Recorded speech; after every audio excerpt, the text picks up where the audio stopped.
Hello students, welcome to your channel Zebish English Classes. I hope you all are keeping well, and in this video today I will be discussing with you the circular that the ICSE board has sent out.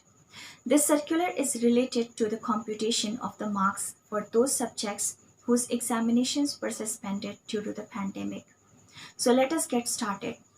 The council has given the two factors in the circular that are very important for computing the marks.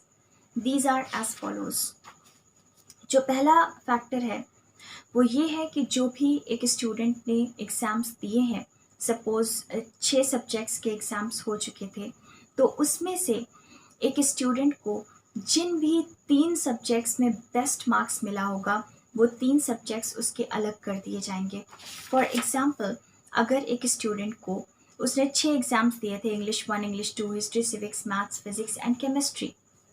उसमें English 1 में उसको मिला 75, English 2 में 74 और history civics में 73 और maths में 50, physics में 40 और केमिस्ट्री में 42. इसका मतलब ये 3 जो लास्ट के सब्जेक्ट्स हैं इसमें जो है उसे कम अच्छे मार्क्स मिले हैं, 40s में है और 50s में है.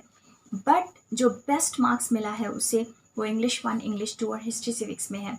तो इस पर्टिकुलर स्टूडेंट के इन 6 पेपर्स को देखने के बाद जो बेस्ट मार्क्स 3 सब्जेक्ट्स में मिले हैं उन 3 सब्जेक्ट्स को अलग कर दिया जाएगा और उन्हीं तीनों सब्जेक्ट के मार्क्स को लिया जाएगा, उन्हें बाहर किया जाएगा, जैसे कि 75, 74 एंड 73. ये 3 मार्क्स अलग कर लिए जाएंगे और फिर इसका एवरेज निकाला जाएगा. Now here before I go ahead let me tell you an important point to be noted कि अगर स्टूडेंट ने 6 एग्ज़ाम्स नहीं दिए हैं, उसने 5 ही दिया है, उसने 4 दिया है, इन दैट केस तो उसके 3 सब्जेक्ट्स लिए जाएंगे जिसमें उसने बेस्ट परफॉर्म किया है. लेकिन अगर उस स्टूडेंट ने सिर्फ 3 ही एग्ज़ाम्स दिए हैं तब फिर उसके तीनों सब्जेक्ट्स नहीं लिए जाएंगे.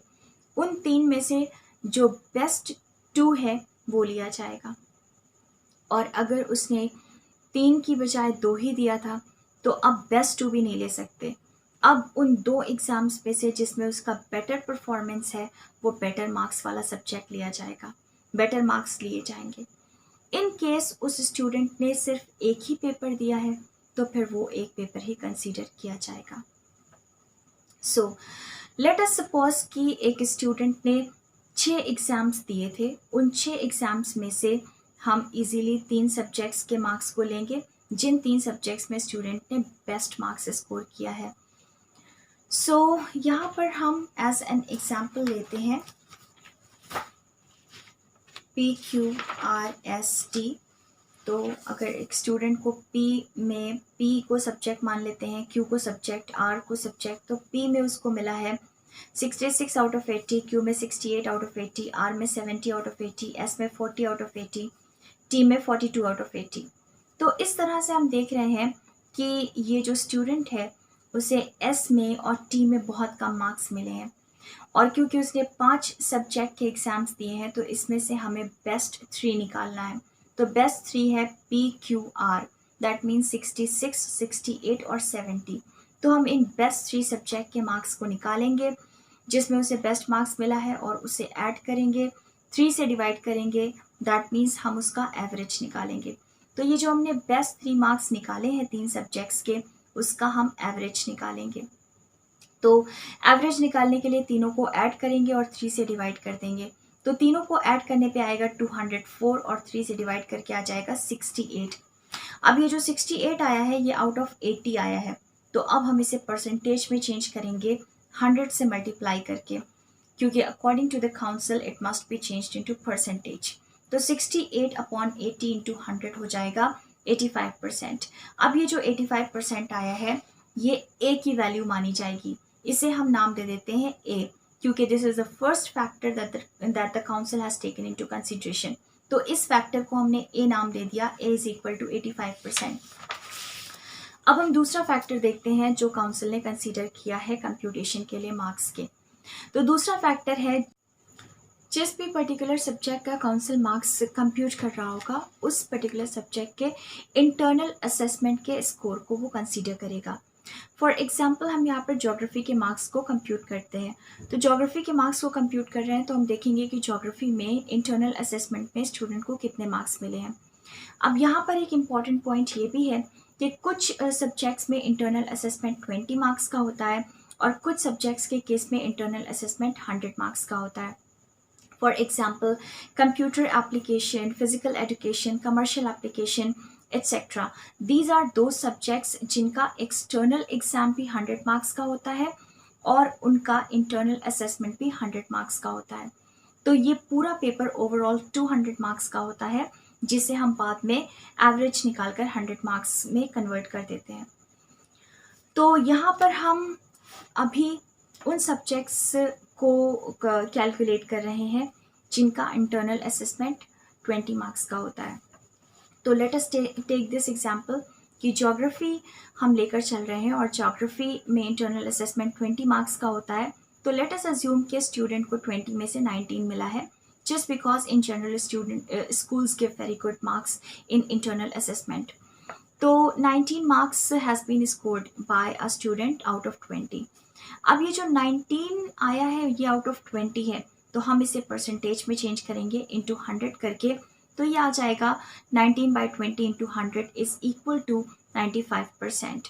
एंड 95% को हम बी का नाम दे देंगे just because it is another factor which the council has taken into consideration and it is the internal assessment.